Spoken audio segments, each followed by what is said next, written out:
Some say it's a man's world, but it would not mean much without the hustle of strong women and our unique voices. This show is dedicated to a different kind of conversation. No cooking recipes, no celebrity gossip, rather business strategy and inspiration for women who are doing their thing and running their world. This is a show for and by boss ladies. And yes, I am talking about you, because the adjective boss is defined as excellent and outstanding, and the noun ladies is defined as a term of respect for all women. You are excellent and outstanding, even if no one said it before.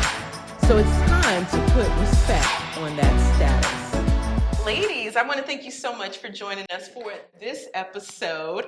The topic is something that is so critical, and as we were just talking about, unfortunately, businesses experience it. It's failure.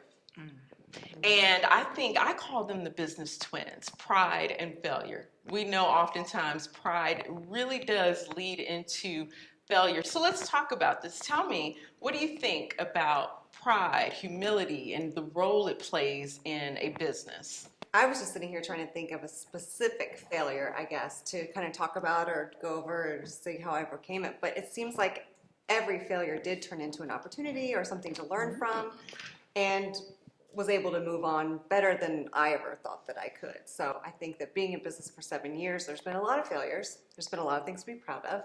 I love what you just said, Bridget, because I do think, I've heard it said where, you know how some people feel like you either win or you lose. That's it. But I love how people are now starting to change that, where it's not win or lose, it's win and learn, right? You learn, you grow, you keep moving, you get back up, right?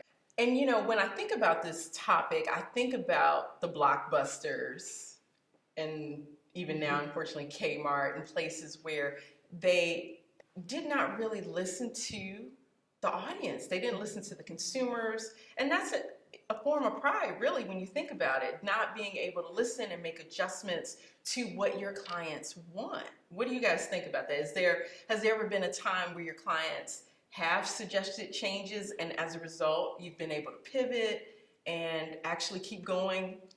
What are your thoughts? I have definitely with clients and even internally, just as far as just that constant communication with them to kind of gauge. I don't think one size fits all. And I don't think, you know, the way that you do things is going to always be the same. It's going to be very fluid and very client by client and hire by hire. So I definitely think it's just something to constantly be talking about and communicating, checking in. Are you happy? Is there anything you want done differently? How can we do this better? You know, no matter how good the relationship is, always have that going. I love that, Alex. And I wonder, in you saying that, I think about how some people feel like, well, if I'm always kind of catering to my clients, will they now take advantage of me? When will it be enough? You know, there's almost a balance that we have to be able to strike with that. So how do you feel like you're able to handle that, where you're able to humbly listen to their needs without it dictating and controlling everything you do? Yeah, I think there's guidelines that you can have as an owner with, you know, your team of saying, you know, we're not going to cut our price. But within these parameters, there's some flexibility there. I think it's important to be flexible and, you know, just constantly be learning and communicating, like I said. But yeah, there's got to be guardrails. And for us, we have a branding session that we did on our own company from the very beginning, where we went over core values and how we work and what's important to us. And so if there's ever a situation where we're not sure if it lines up with our business, we go back to that and we're like, okay, we're just not going to take this client, or we're not going to bend in this way. So, I mean, just kind of having that from the beginning, I think is good to have something to go back to. I agree. It becomes your compass.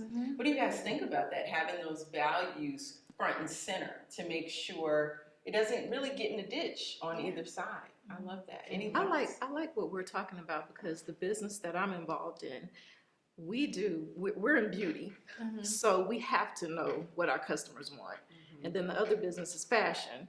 So if I'm going to sell a product, I have to know what's going to please the customer. So I don't think that you should get into a mind frame that you know it all or that you understand what the customer needs. What we do is we have to do research. We find out, what do they like? What can we do to improve? And I think it's important that you get their opinions, because that's going to let us know what type of product we need to make. That also makes them feel happy to know that their opinions matter. Good point. How do you find out those opinions? What's been some of the methods that you've gotten that feedback? What we do is a lot of grassroots type things. We go to beauty supply stores sometimes and just talk to the customers, be where they are. And we just ask them, how does this feel on your hair? And they let us know, this is what we think could improve the product. This is what we like about it. And then from that research, that shows us what to go and tell our chemists, and then they create the products. So we're hands-on with them, and they let us know what they want, and we try to give them what they want, the best that we can. So. Right. No, I agree. How do you feel like we can maintain that as our companies continue to grow? Because I do think that's some of the issues we've seen with some of the blockbusters and so forth, right? You get too big to fail, so to speak, and too big to listen. So how do we stay away from that? How do we, stay humble throughout the whole process?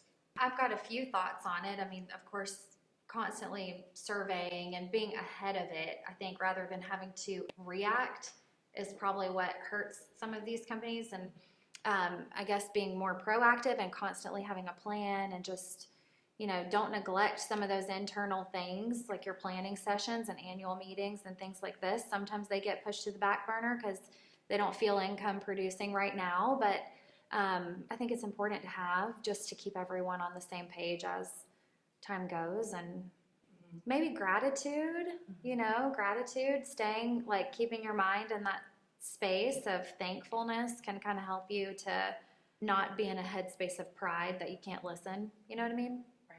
I think with me, it's my faith. So a lot of times I draw from my faith, and my faith in God lets me know that I need to be humble.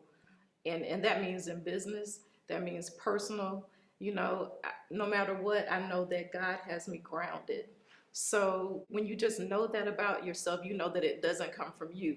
It comes from Him. And I truly believe that humility is so important, because I know for sure that you may be on top, but if you're not humble, you're gonna fall. Yeah, he'll humble you. Yeah, he will humble you. So that's what keeps me humble, is that I know that the God that I serve, He requires us to be loving, be patient, think about other people's opinions and thoughts. And so I think that that's what a lot of people in businesses need to do, is just understand that it's not about them, but it's about who they serve. Right.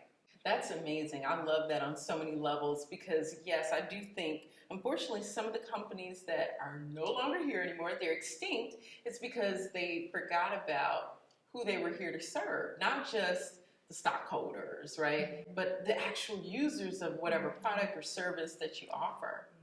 Any other final thoughts on this, ladies? This is good. I'll go back to a little bit about the pride. I mean, we have to be very nimble in our businesses, for sure. And we're limited by, what our production capabilities are. But other than that, if they can think it, we can do it. And we say that to them. We do a lot of outside the box things. We do roundtable discussions and special interviews on locations and things that sometimes they say, can you do this? And get the team together. Can we do this? Yes, we can. But we rarely say no unless there's really a production capability that's limiting us from doing that. So our pride is out the door when it comes to our clients. That's amazing. Yeah. You said, if you think it, yes, we can. Mm-hmm. I love that. I do too. I'm still in that. We We always say still it to that. every client too. If you can think it, we can do it. Wow. That's beautiful. I might take that. I know. Use it. T-shirts. They love it. T-shirts. Well, ladies, any other final thoughts on this topic? Very important topic. I would just say that I think vulnerability is just so important. You're always learning, and that's kind of like a marriage. You think you've mastered it because you've been married, 5 years? You're not done. There's still more to learn. You're always growing, and I think it's the same with a business. It's so important, especially in the day and age that we live now, where things change rapidly. Technology changes, thoughts about things change, laws are changing.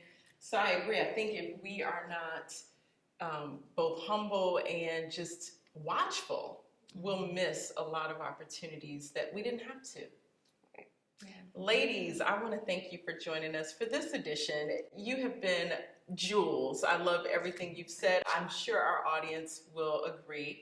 So until next time, here's to your success.